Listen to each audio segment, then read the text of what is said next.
I love this lake, these trees, the blue heaven, and I'm overcome by an uncontrollable desire to write. But I'm not only a painter of landscapes, I'm a man of the city besides. I love my country and her people. It is my duty to speak of their sorrows, of their future. But I see life and knowledge flitting away before me. I have an idea for a short story. A young girl grows up on the shores of a lake, as happy and free as the gulls. But a man sees her who chances to come that way, and he destroys her out of idleness.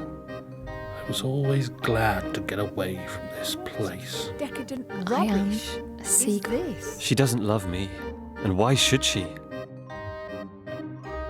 I am a seagull.